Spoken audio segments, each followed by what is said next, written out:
नारायण। इस वीडियो के लिए मैंने महाभारत से वासुम्न राजा और ऋषि बृहस्पति के बीच का संवाद लिया है और ये संवाद का मुख्य उद्देश्य है 3 बातें अवगत कराना। पहला तो है कि राजा की आवश्यकता क्यों होती है एक राज्य के लिए। दूसरा ये कि राजा के होने से क्या होता है और तीसरा ये कि राजा के न होने से राज्य का हाल क्या होता है। तो ये 3 बातें अवगत कराते हैं हमको ऋषि बृहस्पति वासुम्न राजा को उपदेश देते हुए। प्राचीन काल में बहुत महान राजा रहते थे जिनका नाम था वासुम्न, और धर्मनिष्ठ थे, वेदज्ञ थे, धर्म का पालन करते थे, सत्य के मार्ग पर चलते थे और सदैव अपनी प्रजा की समृद्धि के लिए चिंतित रहा करते थे। उसके विचार में डूबा हुआ करते थे और नई नई योजनाएं सोचा करते थे कि मैं मेरी प्रजा के लिए और क्या अच्छा कर सकता हूँ। ये उनके सुंदर भाव थे, क्योंकि ये क्षत्रिय कुल में जन्मे थे और क्षत्रियोचित धर्म का पालन किए थे और परंपरा प्राप्त क्षत्रियों में कुल में जन्मे थे। इसीलिए उनके जो गुण हैं वह स्वभावतः क्षत्रियों वाले ही थे। तो ऐसा ही क्षत्रिय एक राजा बनने के योग्य होता है। तो एक बार वह अपने राज्य में ही थे और ऋषि बृहस्पति उन पर अनुग्रह करने के लिए ही यहाँ पर ऊपर के लोकों से यहाँ पर पृथ्वी लोक पर आए और राज्य में पधारे, वासुम्न राजा के राज्य में, और उनका आदर सत्कार किया गया। स्वयं राजा बाहर जाकर उनको लेकर के आए, अपना शीश गुरुदेव के चरणों में रखा और उनको प्रणाम किया, जल से उनके पैर धोए और उनको अंदर लेकर के आए, उनको स्वादिष्ट भोजन भी खिलाया गया और फिर शांति से दोनों महानुभाव बैठे और अपने कुशल मंगल, एक दूसरे को कुशल मंगल भी पूछने लगे।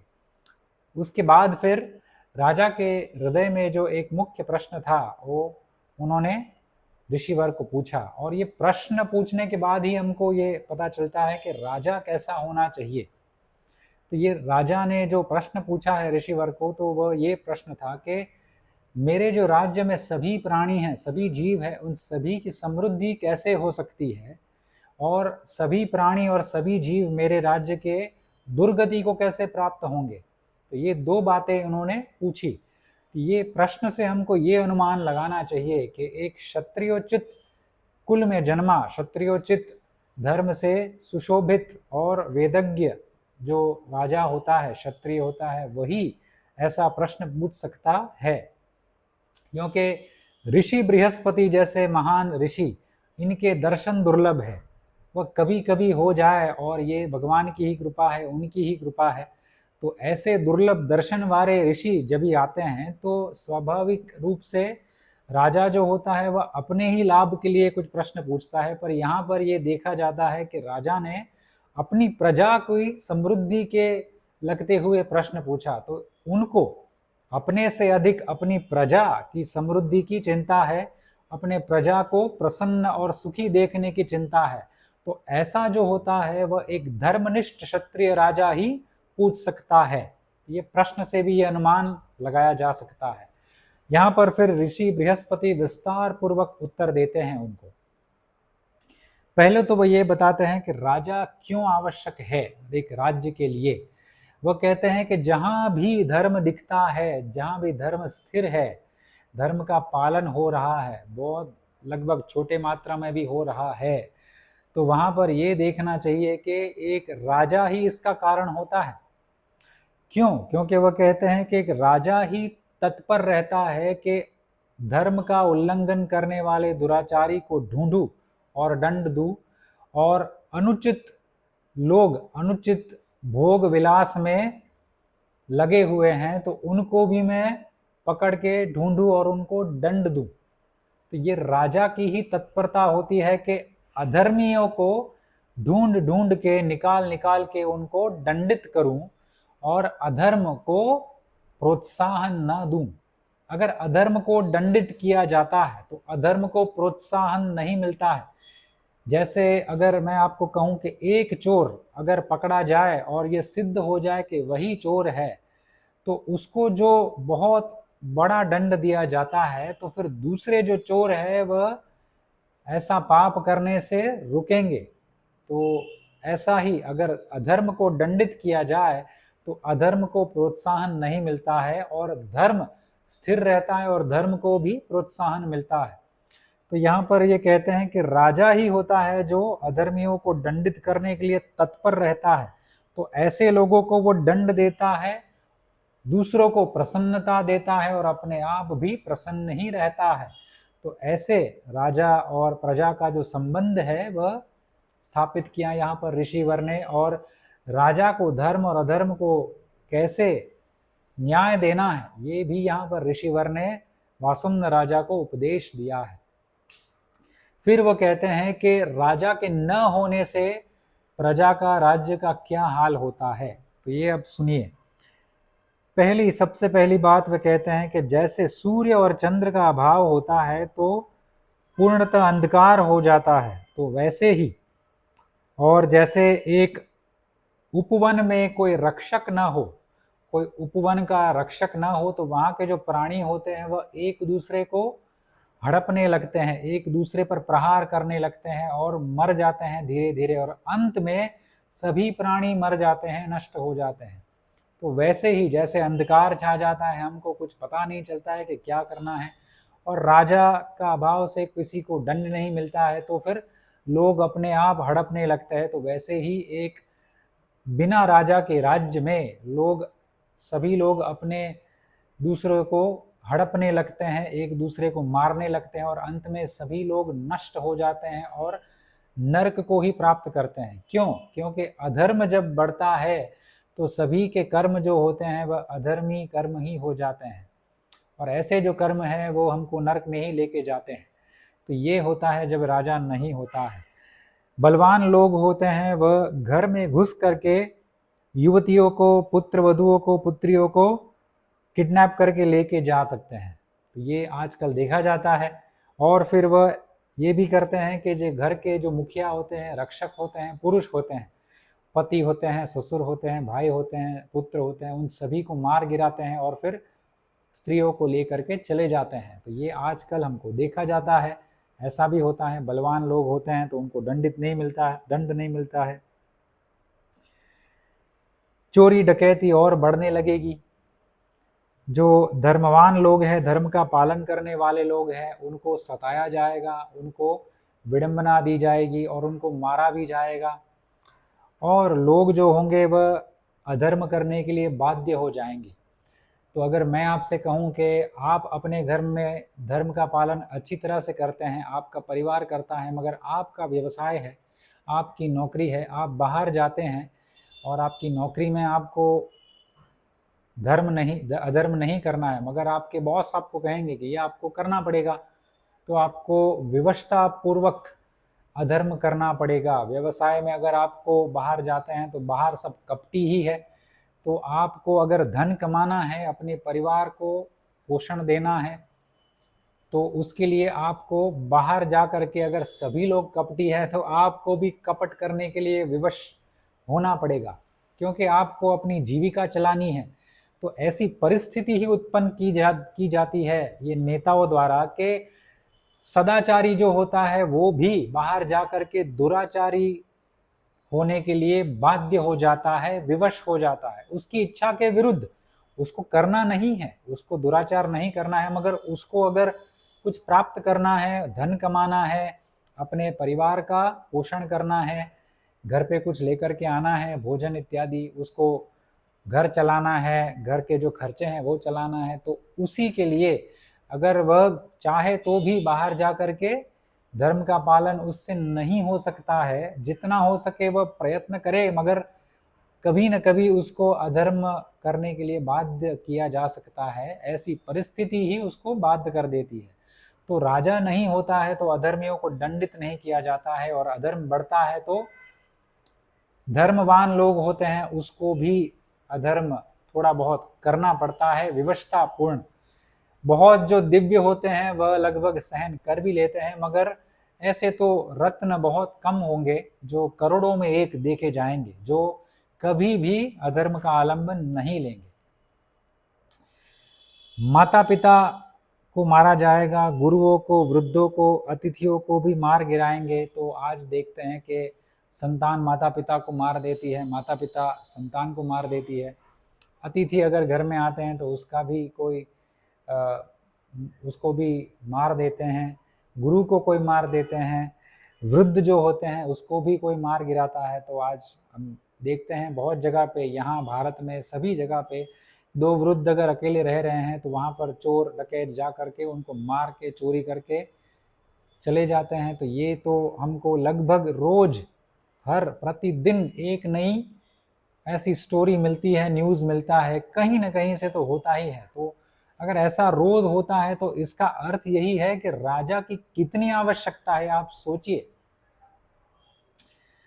फिर वो कहते हैं कि जो धनवान होते हैं उन पर अटैक किया जाएगा, उनको लूटा जाएगा, क्योंकि उनके पास धन होता है तो धन के लिए फिर उनको मार गिराते हैं, चोरी कर लेते हैं। जो लोग हैं वह अपने आयु से कम अवस्था में मर जाएंगे, अपना पूरा आयुष्य भी नहीं भोग पाएंगे और छोटी उम्र में ही मर जाया करेंगे, और लोग लगभग सभी लोग नर्क को ही प्राप्त होंगे। तो ऐसा आजकल हो रहा है, दिख रहा है। सबसे बड़ी बात यहाँ पर ऋषिवर कहते हैं कि जब भी राजा नहीं होता है तो व्यभिचार को मान्य गिराया जाता है और व्यभिचार से किसी को घृणा भी नहीं होती है। आज ये हो रहा है, आप देखते हैं तो व्यभिचार इतना बढ़ गया है, और हमारे ही देश में चीफ जस्टिस जो एक थे, जो रिटायर हुए थे, उनका जो लास्ट जजमेंट था वो यही था कि व्यभिचार पाप नहीं है, यानी adultery is not a crime. अगर न्यायाधीश ही ऐसा निर्णय दे दे और सरकार भी इसका विरोध ना करे तो हमको ये मान लेना चाहिए कि सरकार हमारी चिंता नहीं कर रही है। सरकार को ये चाहिए कि प्रजा व्यभिचार करे। गुप्त रूप से तो यही हमको संदेश दिया जाता है। व्यभिचार बढ़ता है तो फिर सामाजिक जीवन है वह अस्त व्यस्त हो जाता है, वह टूट जाता है। इसलिए हम आज देखते हैं कि जो डिवोर्सेस हो रहे हैं वह बढ़ रहे हैं। अभी ऐसा समय भी आ सकता है कि विवाह कम होगा, डिवोर्स अधिक बढ़ेंगे, और फिर अंत में विवाह ही नहीं होगा, और विवाह नहीं होगा तो फिर लोग पशु के समान हो जाएंगे। तो ये आप समझ सकते हैं कहाँ पर हम जा रहे हैं। कृषि जो होती है, जो जो एग्रीकल्चर होता है वो नष्ट हो जाएगा, व्यवसाय पूरी तरह से नष्ट हो जाएगा, धर्म विलुप्त हो जाएगा, और तीनों वेदों को कोई याद नहीं रखेगा, उसका तिरस्कार करेंगे। वेदों का तिरस्कार आज प्रायः देखा जाता है। जो लोग, जिसने वेदों तो दूर की बात है, उपनिषद दूर की बात है, धर्मशास्त्र भी दूर की बात है, पुराण या कोई ग्रंथ भी नहीं पढ़ा है, रामायण भी नहीं पढ़ा है, हनुमान चालीसा तक नहीं जानते हैं, वह आकर के वेदों का तिरस्कार करने लगते हैं। तो ऐसे मूर्खों से हम दूर ही रहें, और हम ये ध्यान रखें कि वेदों का तिरस्कार न करें। वेदों का तिरस्कार का अर्थ है स्वयं भगवान का तिरस्कार, और अगर भगवान का तिरस्कार हम करेंगे तो हम कभी भी सुखी नहीं रहेंगे। ये वचन है शास्त्रों का, सभी का, और ये प्रमाण भी देखा गया है शास्त्रों में, और हमारे जीवन में भी प्रमाण मिलता है कि कर्म का फल तो सभी को भोगना पड़ता है। तो हम वेदों का तिरस्कार कभी भी ना करें। राजा नहीं होगा तो यज्ञ भी मिट जाएंगे, यज्ञ विलुप्त हो जाएंगे, स्त्री पुरुष विवाह नहीं करेंगे, और सामाजिक जो परंपराएं हैं वह विलुप्त हो जाएगी, सामाजिक उत्सव है वो भी विलुप्त हो जाएंगे। तो ये आज हम देखते हैं कि एक कुटुंब होता है, उसमें जो प्रेम भाव होता है वह लगभग नष्ट हो गया है, क्योंकि धन की इतनी प्रधानता हो गई है कि लोग ईर्ष्या में डूब गए हैं, हाँ, लोग क्रोध में डूब गए हैं, लोग लोभ में डूब गए हैं। तो ऐसी परिस्थिति उत्पन्न होती है जब राजा नहीं होता है। तो ऐसा आज हमको देखा जाता है। गाय जो होती है, गौवंश का विनाश होने लगेगा, गौशाला भी नहीं हो जाएगी, नहीं, विलुप्त हो जाएगी, और लोग भयभीत होकर जीवन जीने लगेंगे। गौवंश, अगर मैं आपको कहूं कि आज भी हमारे देश में गौ हत्या होती है। ये जो बीफ, काऊ बीफ, बफेलो बीफ तो बेचा जाता है, मगर काऊ बीफ भी एक्सपोर्ट होता है। मैं आपसे एक प्रश्न पूछता हूं कि अगर कृष्ण भगवान इसी भारत में जन्मे थे और वह स्वयं गोपालक थे, गौओं की रक्षा करते थे, गौवंश की रक्षा करते थे, और उनकी रक्षा के लिए ही उन्होंने जन्म लिया था, क्या हम और आप, हम दोनों सुरक्षित रह सकेंगे? क्या अगर हम और आप ऐसे व्यक्तियों को वोट देंगे, ऐसी पार्टियों को वोट देंगे या ऐसे व्यक्तियों का समर्थन करेंगे जो गौवंश की रक्षा न करता हो, गौ हत्या करता हो या उनका समर्थन करता हो या उसको मान्य ठहराता हो, तो क्या कृष्ण भगवान हम सभी की इच्छा पूरी करेंगे? मैं आपको ये प्रश्न पूछता हूं, आप इस पर सोचिएगा। कृष्ण भगवान हमसे प्रसन्न होंगे अगर हम गौ हत्या करने वाली पार्टी को वोट देंगे या ऐसे किसी लोग का समर्थन भी करेंगे? तो आप सोचिएगा ये। फिर आता है ब्राह्मण। वह कहते हैं कि ब्राह्मण जो होते हैं वह वेद अध्ययन नहीं करेंगे, वेद भी नहीं सीखेंगे। अगर एक राजा नहीं होगा तो ब्राह्मण भी अपना धर्म से चूक जाएंगे। ये बहुत बड़ा पाप हो जाएगा ब्राह्मणों से, और पूरे समाज की दृष्टि ही फिर विकृत हो जाएगी, क्योंकि ब्राह्मण समाज का दर्पण है। अगर ब्राह्मण ही अपना धर्म नहीं निभाता है तो फिर समाज तो पहले, सबसे पहले उन पर उंगली उठाता है। तो इसीलिए ब्राह्मण भी वेद अध्ययन नहीं करेंगे, वेदों का वह जो अध्ययन होता है वो छोड़ देंगे या नहीं करेंगे, सीखेंगे ही नहीं। ये बहुत बड़ा पाप भी होगा जब राजा नहीं होंगे। सभी जगह अन्याय और अत्याचार ही फैलता रहेगा। वर्ण व्यवस्था का कोई आदर नहीं करेगा, इसलिए वर्ण संकर प्रजा उत्पन्न होगी और फिर सभी लोग नरक में जाएंगे और देश में अकाल दुकाल महामारी की अवस्था भी उत्पन्न होगी, जो हमने अभी देखा है। तो वर्ण व्यवस्था जो है वह धर्म का मूल है। अगर वर्ण व्यवस्था का पालन नहीं होता है तो वर्ण संकर प्रजा उत्पन्न होती है, और वर्ण संकर प्रजा जो होती है वह ना तो अपने माता पिता की भक्त होती है, ना अपने परिवार की, कुटुंब की, समाज की, देश की, किसी की भी भक्त नहीं होती है। केवल और केवल और केवल अपने ही विषय भोग, अपने ही भक्त होती है। और ऐसी वर्ण संकर प्रजा उत्पन्न होती है तो देश का क्या हाल होगा ये आप समझ सकते हैं। तो वर्ण व्यवस्था को स्थापित करने के लिए राजा की बहुत ही अधिक आवश्यकता है। एक धर्मनिष्ठ क्षत्रिय राजा अनिवार्य है। फिर अभी ये कहते हैं ऋषिवर के राजा के होने से क्या होता है, ये हमको विस्तार पूर्वक कहते हैं। वो कहते हैं कि अगर एक धर्मनिष्ठ क्षत्रिय राजा राज कर रहा हो तो वह राज्य के लोग जो होते हैं वह निर्भय होकर के जीते हैं और अपने घर के दरवाजे खिड़की खुले रख के सो जाते हैं।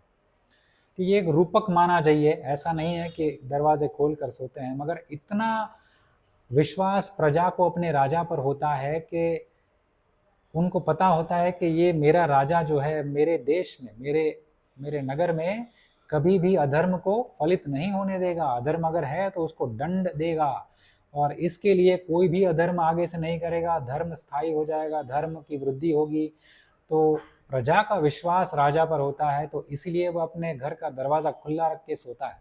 कोई सोना चोरी नहीं करेगा, कोई मेरी पत्नी को भी किडनैप करके नहीं लेके जाएगा। तो ऐसा विश्वास जब भी राजा पर आ जाता है तो ये इसका अनुमान इस पर से लगाया जाता है कि राजा ने धर्म का पालन किया है, धर्म की रक्षा की है, अधर्म को दंडित किया है, इसलिए धर्म राजा की रक्षा करता है और फिर राजा प्रजा की रक्षा करता है और प्रजा को धर्म पालन करने का अवसर मिलता है, इसलिए धर्म भी प्रजा की रक्षा करने लगता है। तो सभी लोग धीरे धीरे समृद्ध होने लगते हैं। तो ऐसा सुंदर उपदेश यहाँ पर ऋषिवर ने वासुम्न राजा को दिया है। और निर्भय की दृष्टि यहाँ पर क्या देखी जानी चाहिए? निर्भय होकर जीते हैं तो ऐसा नहीं है कि निर्भय निर्भीक मतलब किसी से भी ना डरना, धर्म से डरना है, भगवान से डरना है, मगर यहाँ पर निर्भय किससे है? अधर्म और अधर्मी लोगों से निर्भय हो जाते हैं और फिर जीते हैं। लोगों को पता होता है कि मेरे राज्य में कोई अधर्म फलित नहीं हो सकता है क्योंकि मेरा राजा धर्म की रक्षा कर रहा है, इसलिए मैं निर्भय होकर के अपने धर्म की रक्षा करूं, अपने धर्म का पालन करूं। सुंदर स्त्रियां महंगे महंगे आभूषण रत्न पहन करके अपने पति के साथ, अपने परिवार के साथ दूसरे नगर में, दूसरे गांव में आया जाया करेगी। तो ये संभव होता है जब ही एक राजा राज कर रहा हो, क्योंकि पति को ऐसा डर नहीं लगता है कि मेरी पत्नी सुंदर है तो उसको कोई चोरी करके लेके जाएगा। मेरी पत्नी के जो गहने हैं वह कोई चोर डाकू आकर के गहने चोरी करके लेके जाएगा। उसको विश्वास होता है कि मेरा राजा यहाँ पर धर्म की रक्षा किए हुए हैं और मेरी भी रक्षा किए हुए हैं, तो मुझे कोई भय नहीं है। तो सामाजिक जो बड़े बड़े उत्सव होते हैं, जैसे विवाह होता है, बड़े यज्ञ होते हैं, सभी संस्कार होता है, यज्ञोपवीत संस्कार होता है, तो किसी की सगाई होती है, किसी के यहाँ पर किसी की मृत्यु होती है, तो लोग जमा होते हैं। तो यहाँ पर एक दूसरे के नगर आते जाते हैं, तो कोई किसी की आने जाने में भी किसी को भय नहीं होता है। कभी उन सुंदर उत्सव में गहने पहन करके भी जा सकते हैं, तो कोई चोरी का भय नहीं होता है।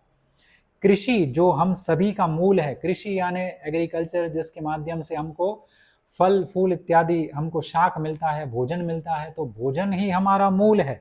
तो भोजन और ये जो कृषि जो है वह परफेक्टली एकदम सुंदर रूप से इसकी वृद्धि होगी और इसको चलाई जाएगी। मिट्टी भी बहुत ही शुद्ध हो जाएगी, पानी जो शुद्ध हो जाएगा, जो वायु है वो शुद्ध हो जाएगी। तो कृषि भी बहुत सुंदर रूप से आगे बढ़ेगी, जिससे हम सभी को भी सुंदर अच्छा भोजन मिले, पौष्टिक भोजन मिले।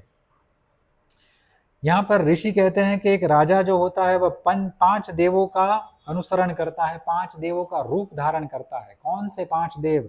अग्निदेव, सूर्यदेव, मृत्युदेव, कुबेर देव और यमदेव। ये 5 देवों का वह रूप धारण करता है अलग अलग समय पर, जब भी परिस्थिति उनको बुलाए तभी। तो जब भी एक राजा राज कर रहा हो और उसके राज्य में अधर्म बढ़ता है और कोई दुराचारी, कोई पापी राजा को ठगने के लिए आ जाता है, तो राजा तभी उस समय अग्नि का रूप धारण कर लेता है और उस अधर्मी और पापी को नष्ट कर देता है। अपनी अग्नि और अपनी अग्नि स्वरूप ज्वाला से ही उसको नष्ट कर देता है। इसका अर्थ यह है कि वह स्वयं ही ऐसा शक्तिशाली होता है राजा के दुराचारी को ढूंढ के उसका नाश कर देता है। तो धर्म की अगर रक्षा करता हो तो धर्म ही राजा की रक्षा करेगा। तो जब कोई दुराचारी राजा को ठगने के लिए आता है तो अग्नि स्वरूप राजा होता है, उसके समीप आते ही वह नष्ट हो जाएगा, उस पर प्रहार ही नहीं कर पाएगा, क्योंकि धर्म ही राजा की रक्षा किए हुए हैं। तो ऐसा हमको मानना है। जब भी राजा अपने गुप्तचरों के द्वारा अपने राज्य की गतिविधि, लोगों के विचार और लोगों के जो विचार राजा के प्रति है, व्यवस्था के प्रति है, वह गुप्तचरों के माध्यम से सूचना प्राप्त करता है, तो वह राजा सूर्य देव का अनुसरण कर रहा है, ऐसा माना जाना चाहिए। तो सूर्य स्वरूप हो जाता है। जैसे सूर्य देव आकाश में रह करके हम सभी का पोषण करता है और हम सभी को रश्मि देता है, सूर्य ऊर्जा देता है, जिसके माध्यम से हम हमारा कार्य कर सकते हैं। तो वैसे ही राजा भी दूर रह करके हम सभी की रक्षा करता है और गुप्तचरों के माध्यम से, यानी कि सूर्य अपनी रश्मियों के माध्यम से सब कुछ सूचना प्राप्त करता है। जैसे राजा भी गुप्तचरों के माध्यम से सूचना प्राप्त करके फिर उनकी जो योजना होती है वह सिद्ध करते हैं, उनकी इच्छा होती है वह पूरी करते हैं प्रजा की, और प्रजा को प्रसन्न करने के लिए नई नई योजना भी बनाते हैं। तो ऐसे सूर्यदेव के समान राजा भी रश्मियों के द्वारा यानी गुप्तचरों के द्वारा सभी का उद्धार करते हैं। जब भी राजा बहुत ही क्रोधी हो जाते हैं और किसी दुराचारी और अत्यंत भयंकर पापी को नष्ट कर देते हैं, उसके पौत्र को भी नष्ट कर देते हैं, पुत्र को भी नष्ट कर देते हैं और उनके पूरे वंश का विनाश कर देते हैं, तो ऐसा राजा मृत्यु समान हो जाता है, मृत्यु का अनुसरण करता है, मृत्यु देव का रूप धारण कर लेता है। क्योंकि पापियों को दंडित करना राजा का धर्म है। अगर वह नहीं करता है तो राजा को भी दंड मिलता है। तो राजा को अपना कर्तव्य निभाना ही पड़ता है, और जब भी वो दुराचारी को मारता है तभी उसका मृत्यु स्वरूप उसका रूप हो जाता है। जब भी वह बहुत सारे पापी ऐसे होते हैं जो उनको लगता है कि पाप बहुत इतना अत्यंत भयानक पाप नहीं है, इसको फिर से धर्म में लाया जा सकता है। तो ऐसे पापियों को जब भी राजा दंडित करता है, दंड देता है, जब भी वो पापी दंड भोग लेता है, उसके बाद में उसको धर्म मार्ग पे लाने के लिए, सन्मार्ग पे लाने के लिए उसको ज्ञान देता है, उसको उसके लिए वो कुछ साधन देता है कि भाई आप भी धर्म मार्ग में आ जाइए।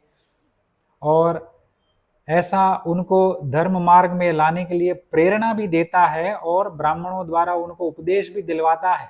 तो ऐसा राजा जो होता है वह यमदेव का रूप धारण किया हुआ माना जाना चाहिए। अगर कोई राजा, कोई सदाचारी जो होते हैं, धर्मनिष्ठ लोग होते हैं, धर्म का पालन करने वाले लोग होते हैं, उन पर वह धन की वर्षा करते हैं, और जो राजद्रोही होते हैं, जो राजद्रोही होते हैं उनका धन हड़प लेता है राजा, और वह धन शास्त्रोचित मर्यादा के आधार पर जो राजहितैषी लोग होते हैं उनमें बांटता है, तो ऐसा राजा जो होता है वह कुबेर देव का रूप धारण किया हुआ माना जाना चाहिए। तो ये पंचदेवों का रूप जो होता है वह राजा स्वयं धारण करता है। तो इस दृष्टि से अगर हम देखें तो राजा देव तुल्य है, क्योंकि राजा ही सभी की रक्षा करता है, और ये पांच देवों का जो कर्तव्य है वो भी स्वयं राजा यहाँ पर धरती पर रहते हुए निभाता है। तो इस दृष्टि से राजा तो देवतुल्य माना गया है। एक राजा जो होता है वही अपना देश होता है, अपना राष्ट्र होता है, उसको प्रबल बनाता है, शक्तिशाली बनाता है, और एक राजा ही अपने देश को निर्बल भी बना देता है। जब भी एक राजा अपना कर्तव्य पालन करे, यानी कि अधर्मियों को दंडित करे, तो वह राजा अपने देश को समृद्ध बनाता है और वृद्धि करता है और धर्म को स्थापित करता है। और एक अगर राजा अगर अधर्मियों को दंडित न करे अपने ही देश में, तो प्रजा का विश्वास उस राजा से हट जाता है और फिर प्रजा भी निर्बल हो जाती है, और राजा स्वयं अपने ही देश को निर्बल बना देता है। तो राजा से ही देश शक्तिशाली है, प्रबल है या फिर निर्बल है। तो ये यहाँ पर ऋषिवर वासुम्न राजा को उपदेश देते हैं। कोई भी मनुष्य, कोई भी नागरिक अगर राजा का विरोध करे, राजा की आज्ञा का उल्लंघन करे या राजा के विरुद्ध आचरण करने लगे और राजा को अपमानित करे, तो ऐसा मनुष्य कभी भी सुख प्रदान नहीं कर सकता है, सुख को प्राप्त नहीं कर सकता है। और राजा जब भी एक पापी को ढूंढ ले, प्रत्यक्ष और प्रमाण के आधार पर उसको पता चल जाए राजा को कि यही पापी है, उसके बाद राजा कभी भी उसको छोड़ता नहीं है, उसका विनाश ही कर देता है। उसके सभी अनुयायी होते हैं, उसकी जो टीम होती है, सपोर्टर होते हैं, उन सभी का भी विनाश कर देता है। एक क्षत्रिय राजा जो होता है उसको शौर्यवान होना है, उसको वेदज्ञ होना है, वेदों का अध्ययन करना है, उसको संयम का प्रदर्शन करना है, और एक क्षत्रिय राजा होता है उसको धर्म का आलंबन लेना है, वह धर्म जानने वाला होना चाहिए। धर्मवित्त यहाँ पर लिखा गया, धर्मवित्त उसको होना है, यानी कि धर्म को जानने वाला। जैसे ययाति राजा थे, जैसे यदु थे, तो ये सब धर्मवित्त लोग थे। सीबी राजा थे, युधिष्ठिर थे, शांतनु थे, ये सब धर्मवित्त राजा थे जो धर्म को जानने वाले थे। ऐसा जो राजा होता है वह प्रजा को आनंद प्रदान करता है, प्रसन्न रखता है और स्वयं भी प्रसन्न रहता है।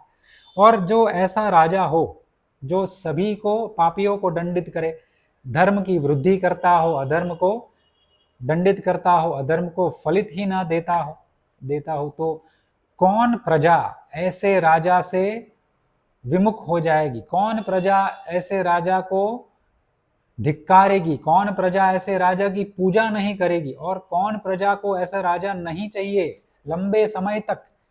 तो इसीलिए यहाँ पर लिखा गया है कि इस दृष्टि से प्रजा के लिए राजा देवतुल्य है।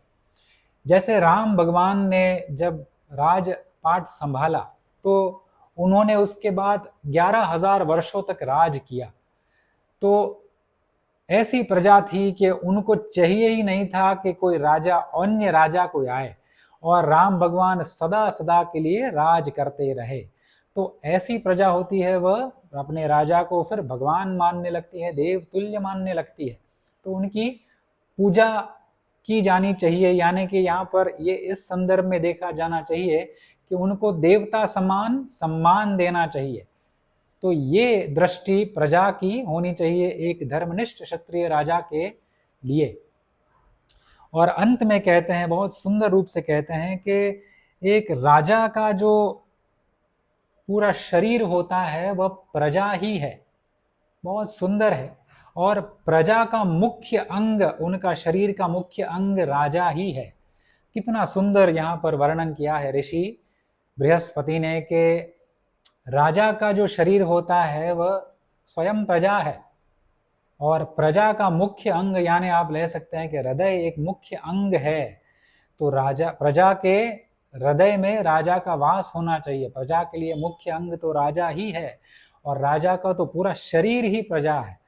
और यहाँ पर फिर आगे कहते हैं कि एक राजा के अभाव में प्रजा का रहना असंभव है, और प्रजा के अभाव में राजा भी अदृश्य है, असंभव है। तो ये दोनों एक दूसरे के पूरक है।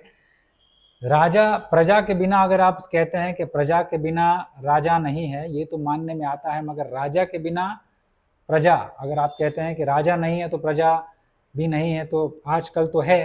तो ये अगर मैं आपको कहूँ कि आज तो कोई राजा है ही नहीं, प्रधानमंत्री है, वो भी मंत्री ही है, राजा तो है नहीं, बाकी सब तो मंत्री ही है, सामान्य मंत्री है, तो राजा कोई नहीं है। मगर अगर आप कहते हैं कि हम सब जीवित हैं और सभी मंत्रीगण हैं, लोकतंत्र है, तो अगर ऐसा ही चलता रहा तो हम एक दूसरे को जो आज मार रहे हैं वो मारते ही चले जाएंगे और अंत में सब लोग नष्ट हो जाएंगे। तो इस दृष्टि से यहाँ पर ऋषिवर ने कहा है कि राजा के अभाव में प्रजा तो हो ही नहीं सकती है, और प्रजा के अभाव में तो राजा भी नहीं हो सकता है। तो दोनों एक दूसरे के पूरक है, और दोनों अगर एक दूसरे का धर्म, एक अपना अपना स्वधर्म का पालन करते रहे, राजा अपना स्वधर्म पालन करे, प्रजा अपने स्वधर्म का पालन करे, वर्णोचित संस्कार जो उनको मिले हैं, जो भी वर्ण है उनका, उसके आधार पर उनके जो धर्म है वह पालन करते रहे, तो ऐसा राज्य सदैव सदैव समृद्ध ही रहता है, और प्रजा भी समृद्ध हो जाती है और राजा भी समृद्धि को प्राप्त करता है। और ऐसा राजा जो होता है वह अधर्म को दंडित करता रहे, प्रजा को प्रसन्न रखे, और प्रजा भी अपना अपना धर्म पालन करे। तो ऐसा जो राजा होता है वह सदा सदा के लिए अमरत्व को प्राप्त होता है। तो अमरत्व प्राप्त कर लेता है, और ऐसा राजा स्वर्ग लोक में एक, उसको सदा के लिए उसको एक स्थान मिल जाता है, परमानेंट स्थान उनको स्वर्ग लोक में ऐसे राजा को मिल जाता है। और प्रजा भी बहुत प्रफुल्लित होकर ऊपर के लोकों में जन्म लेती है, ऊपर के लोकों में जाती है, और जो श्रेष्ठ प्रजा होती है वह कभी कभी ऐसे राजा के होने से समृद्ध हो और मोक्ष भी प्राप्त करे। अगर ऐसा वातावरण हो, ऐसी परिस्थिति हो, तो लोग फिर चारों वर्णों, चार आश्रम का पालन करते हुए संन्यास आश्रम के बाद फिर लोग मोक्ष भी प्राप्त कर सकते हैं। तो ऐसे राजा की महिमा यहाँ पर गाई है। और अंत में ऋषिवर कहते हैं कि एक धर्मनिष्ठ क्षत्रिय राजा को सत्य के मार्ग पर चलना है, उनको बहुत सारे यज्ञ करने हैं, जैसे कि बड़े बड़े यज्ञों में राजसूय यज्ञ आ गया, अश्वमेध यज्ञ आ गया, उनको वेद अध्ययन करना है, वेदों का अभ्यास करना है, उपनिषद इत्यादि सभी कुछ सीखना है, गुरु सेवा करनी है, गुरुकुल में रह करके शस्त्र विद्या प्राप्त करनी है, और उनको फिर राजा बनने के बाद अपने राज्य में धर्म को पूरे रूप से स्थापित करना है। और ऐसा ही राजा फिर देवतुल्य माना गया है, देवतुल्य हो भी जाता है, और प्रजा के लिए तो ऐसा राजा बहुत बड़ा देवता समान माना गया है। तो ये सुंदर उपदेश यहाँ पर हमने देखा कि बृहस्पति ऋषि ने वासुन्द राजा को दिया है, और ये उन पर अनुग्रह करते हुए ही इनको ज्ञान दिया है। और ऐसा ही राजा अपनी प्रजा के लिए चिंतित हो सकता है जो धर्मनिष्ठ हो, परंपरा प्राप्त क्षत्रिय कुल में उसका जन्म हुआ हो, और क्षत्रियोचित शील से सुशोभित हो। तो ऐसा ही राजा अपनी प्रजा के लिए कुछ चिंता कर सकता है, प्रजा के लिए कुछ अच्छा करने के लिए विचार, और उसमें तन्मय रहता है, उसके लिए तत्पर रहता है। तो ऐसे ही सुंदर वीडियोस अगर आपको पसंद है तो आप मेरी चैनल को सब्सक्राइब कर सकते हैं। गोवर्धन मठ नाम का एक सुंदर चैनल है यहाँ पर यूट्यूब पर, उसको आप अवश्य सब्सक्राइब कीजिएगा। वहाँ पर आपको धर्म, राष्ट्र, अध्यात्म तीनों से लगता हुआ संपूर्ण ज्ञान मिलेगा। अगर आप वो ज्ञान सुनते हैं, अपने जीवन में भी चरितार्थ करते हैं, तो आपका कल्याण धीरे धीरे आरंभ हो जाएगा। शिव शंकर प्रलयंकर।